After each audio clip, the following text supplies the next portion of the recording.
他守寡10年，家风极严，街坊都夸她是正经女人。第1夜，他大骂那个没规矩的伙计；第2夜，他让丫鬟去给他盖被子；第3夜，他一个人拿着蜡烛去了。没有人知道，这3个夜晚是有人精心设计好的，而他不知道的是，从第1夜开始，有人等的根本不是他开门，而是等着把他送上公堂。这一切还要从3年前那个光棍第一次盯上他说起。闲来无事，听一段书。云南陆丰县有个徐氏，丈夫去世得早，家里挺有钱，她守寡养活一个儿子，平时家风特别严。为了避嫌，她每年只雇一个小伙计干杂活，而且从来不用成年汉子。街坊邻居都夸她指甲有方，是个正经女人。可这种平静的日子偏偏被一个叫姚竹的流氓盯上了。这个姚竹是个光棍，整天不干好事，就爱琢磨怎么发横财。姚竹找到了徐氏家的小伙计邹福。这邹福虽然才18岁，但已经懂不少事儿了。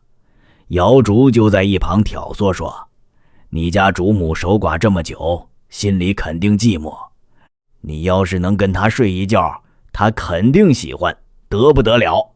到时候你还怕没钱花吗？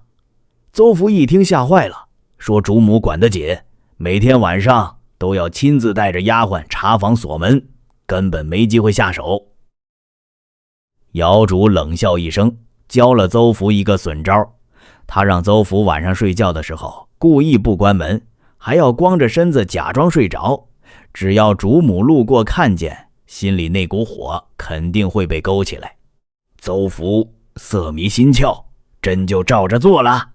第1天晚上，徐氏带着丫鬟贵妇查房，看见邹福没关门，还光着膀子，气得大骂，这奴才没规矩，赶紧让丫鬟把门从外面锁死。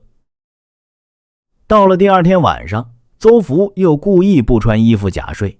徐氏再次路过，看着邹福年轻的身体，火气虽然还有，但心里却多了一丝异样的感觉。他没再骂人，只是小声吩咐丫鬟去拿床被子帮他盖上，别让他光着身子吓唬人。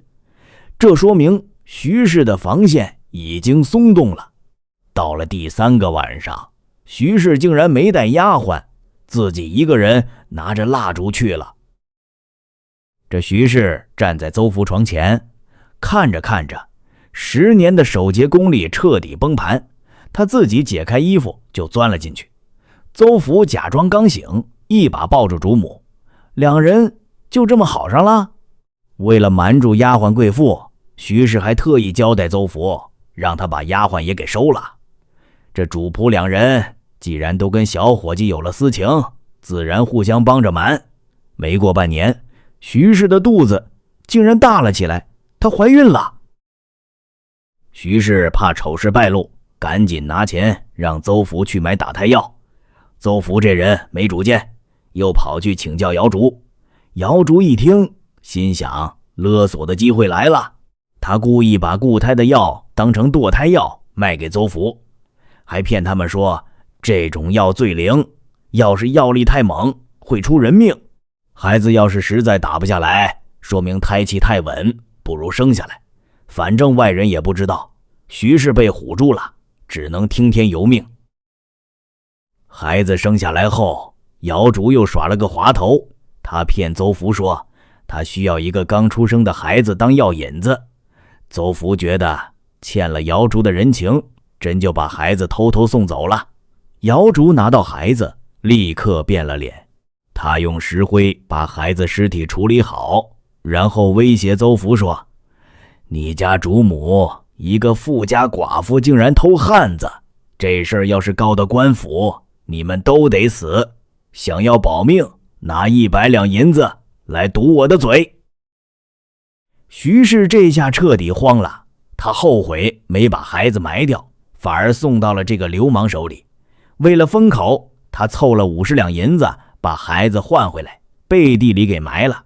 可姚竹这种人胃口大得很，他觉得徐氏家产厚实，50两银子哪儿够？他竟然托媒人认统上门，要求娶徐氏当老婆。他放话说，要是徐氏不答应嫁人，他立刻就去衙门举报这桩丑闻。徐氏心里恨得滴血，他知道要是嫁给这个光棍，自己不仅会被人笑话，家产也会被败光。可要是不嫁，丑事一旦闹大，名声彻底毁了，他觉得自己掉进了一个死坑，再也爬不出来了。他对媒人说，想把哥哥徐伦叫来商量婚事。第二天，趁着大家都在准备接亲，徐氏洗了脸，换上整齐的衣服，拜完祖先，竟然在房里上吊自杀了。媒人和姚竹兴冲冲地来娶亲，结果推开门一看，人已经断气了。哥哥徐伦又悲又愤，立刻跑到县里告状，说姚竹强行逼婚，才害死了妹妹。姚竹也去诉苦，反咬一口，说徐伦想吞掉妹妹的家产，故意逼死妹妹。县令严引，把人提来审问。徐伦说，我妹妹守节10年，怎么可能快老了才想嫁人？肯定是这流氓威逼利诱。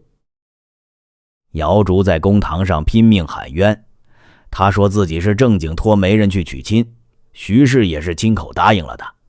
县令转头问媒人任统，这事儿到底怎么回事？任统也说不清楚，就随口提了一句，我听外面有人传，说这徐氏去年怀过私胎，所以才急着想嫁人。严县令心里咯噔一下，他觉得这就是破案的关键。这守了10年的杰夫，不可能无缘无故怀孩子。严县令立刻下令，把徐家的丫鬟和伙计都抓过来，在威严的公堂上还没动大刑，丫鬟贵妇就吓得全招了。他说主母确实怀孕了，奸夫就是那个小伙计邹福。严县令一拍惊堂木，大声喝骂。邹福也吓破了胆，一边哭一边指着姚竹说，都是这个流氓害了我，是他教我怎么调戏主母，后来还骗走了孩子来要钱。真相终于大白，原来这一切都是姚竹这个流氓设计的圈套。他利用人性的弱点，先诱惑伙计，再拿孩子敲诈，最后还要霸占人家的家产和人命。严县令判决姚竹教唆犯法，勒索巨款，重打30大板，关进大牢。邹福身为伙计，竟然敢勾搭主母，也被重罚30。至于丫鬟贵妇，虽然是听主母的话，但知情不报，也挨了5板子。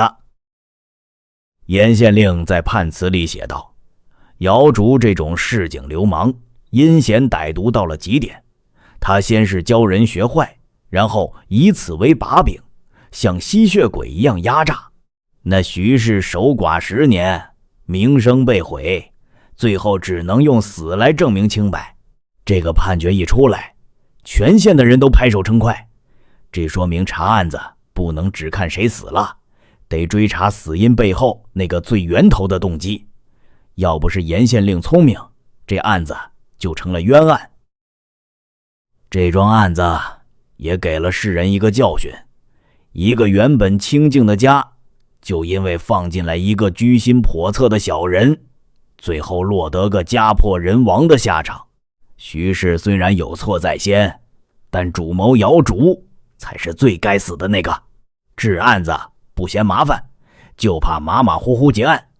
只有像严县令这样推敲到底，才能让那些自以为聪明的流氓光棍最后都关进大牢。闲来无事，听一段书。本期明代奇案录就到这里，咱们下期再见。